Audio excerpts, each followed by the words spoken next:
Hello and thanks for joining me. It's a beautiful spring day here in the UK and I'm just riding up the coast in Northumberland, riding up towards Bambra Castle, if you know this part of the world. Anyway, I'm making this video as a progress or an update, if you like, on my ownership of this bike, the Triumph Scrambler 1200. I bought this bike at the beginning of November last year, November 2021, and the bike was 2 years old. I bought it second hand, but over the last 4 months of ownership I've doubled the mileage on the bike. So I've done more miles on it in the last 4 months than the previous owner did in the 2 years that he owned it. And so I've done over 5,000 miles on the bike now. So I thought it would be useful to do an update of my experience of ownership, what I like about the bike, things that I don't like about the bike, as I'm now really getting into riding it. I'm really looking forward, as the summer's beginning to open up, to being able to get off and do some longer distance touring on this bike. Very excited about getting out and doing even more riding on the bike. But this video then, right, what do I like about the bike so far and what do I not like about the bike? I'm trying to do an honest and objective review of what it's like once you get in, once the honeymoon period is over and you're getting into ownership of the bike. So let's start with some of the things I like then. The engine. Absolutely. I mean, I talked about this in the last video I made about why I bought one of these bikes, and at that point I've been riding the bike a couple of months. Now, just the more I ride it, the more I like this engine. It is a real beauty, and if you've ever ridden any of these Triumph bikes, I think you'll know what I mean.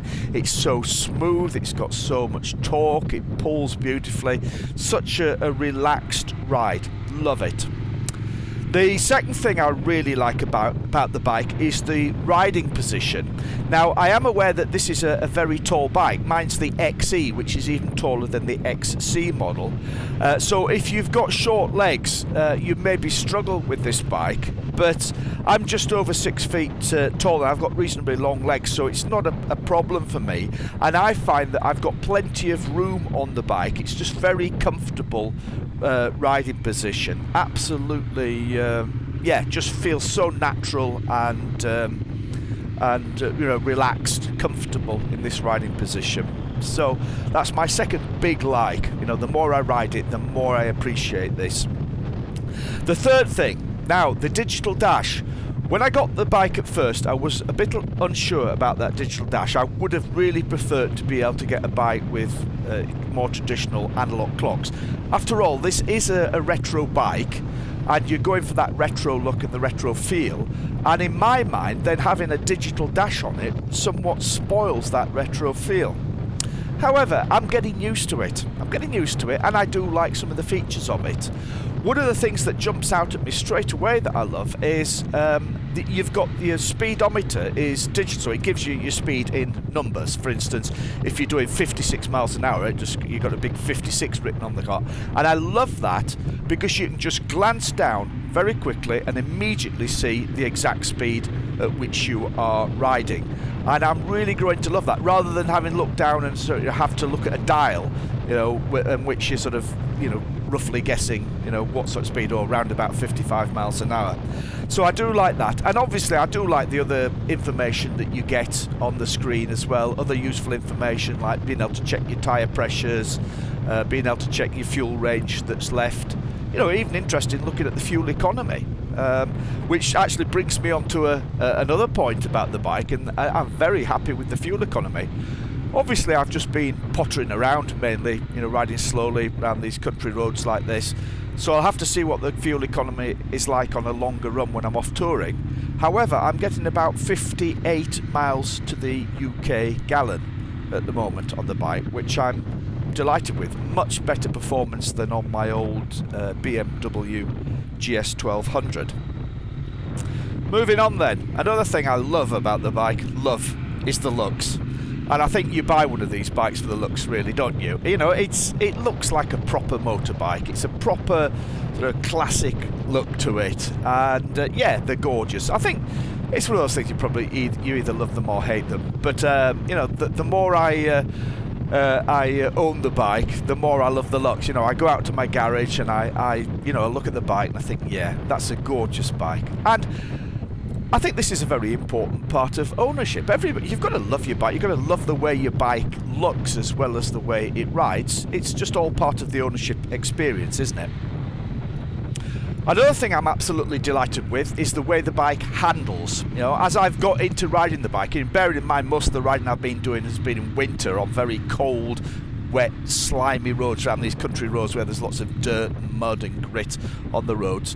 Even then, I'm really building up my confidence of how well this bike handles, particularly since I fitted the new tyres. I made a separate video in which I ditched the stock tyres, which were getting fairly worn anyway, and I fitted Continental Trail Attack 3s, and that was such a good move. I've made a separate video about that, but yeah, this bike handles beautifully. And you know, as I've got out onto a few wider open roads, good road surface, being able to really wind the bike on, I've been very confident about the way the bike handles. So absolutely delighted with that. So many positive things about having owned this bike over the last 4 months. Absolutely delighted with it. Okay, so let's move on then and talk about some of the things which I'm less happy with, you know, now the honeymoon period is over. I think that some of the fit and finish on the bike could be better. It's not brilliant in places. So, for example, there's the little covers over the fuel injectors, and then the little exhaust guards on the, you know, over the exhaust, the heat shields, and they're a bit flimsy and they're just kind of pushed on and rubber bunks. I understand that, but yeah, it just doesn't feel such a good, you know, fit to it. Also, I'm finding that the bike has taken a real battering with me riding it over winter. I'm seeing some pitting, some corrosion. It looks like I've got some rust and corrosion under the paint on the frame, on the pillion foot peg hangers. So come the spring, I think I'm going to have to get a wire brush on that and strip the paint back and you know, treat that and paint it. I've got some pits on my fork legs as well. The gold anodization on the fork legs is coming off in some places, which is, it's not brilliant really for a bike that's only, what, 2.5 years old. But you know, I guess that's just the price that you pay with riding through UK winters, you know, when the bike takes a real pounding like that. As I've already mentioned, I bought the bike second hand and it came with this little screen fitted, and I'm certainly glad for that. I think it does make a difference, and I know the people who bought the bike without a screen and fitted one have said that it makes a big difference. The jury is still out for me as to whether or not I want to fit the bigger screen. I have bought this bike as a touring bike, and so I'm going to be doing big miles on it over the summer. And I do wonder whether fitting a slightly higher screen might be advantageous. I have done now a few long distance trips in which I've been sitting on the motorway 70 miles an hour for a long spell, and yeah, you do get the full brunt of the wind on you there.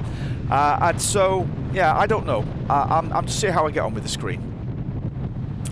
Yeah, another negative point about the bike is I wish there was just a little bit more on-bike storage, just to put little things, under the seat, for example.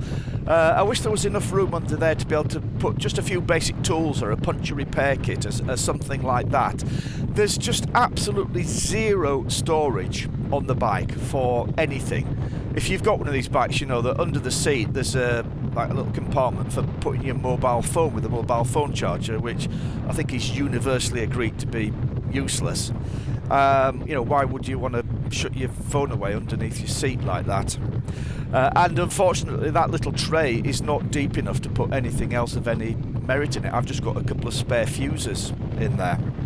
So yeah, it would be nice to be able to carry a few basic tools and spares and things on the bike, or a puncture repair kit, as I said, without then having to strap a bag on somewhere. So that is something of a negative point. However, I got the bike with the Triumph bag on, and that's great. So I tend to ride with that on most of the time, and I just throw the things that I need in there. And I am finding that that's very convenient. I'm very happy with it.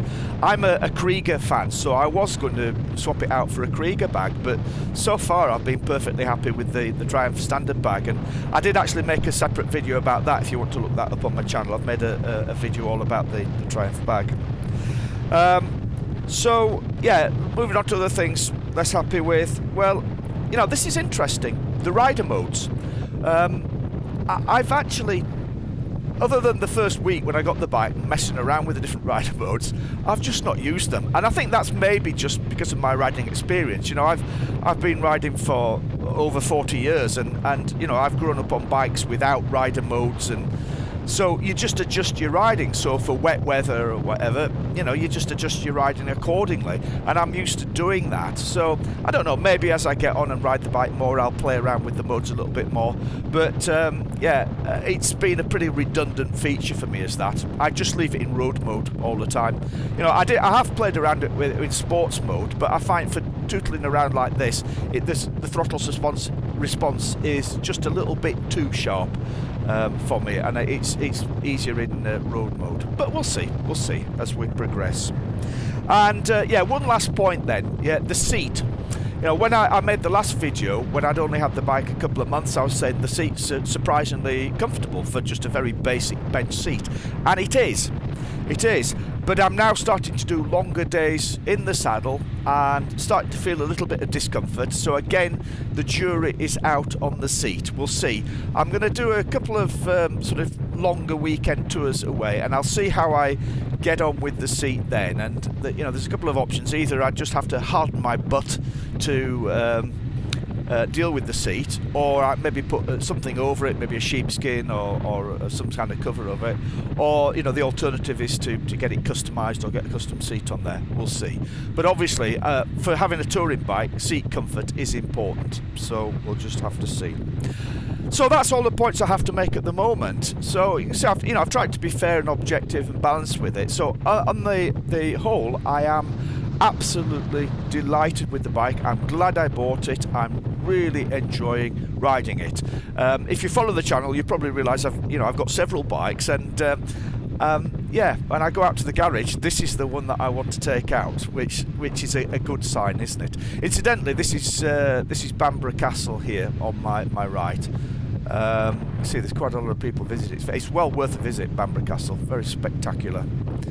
I believe it's owned by the Percy family, who's the Duke of Northumberland. Percy as in Lord Percy, if you're a Blackadder fan. Anyway, so that's my 4-month update on the Triumph Scrambler 1200. Hope you found that interesting and useful. Thanks very much for watching. Hopefully see you again next time. Ride safe. Bye.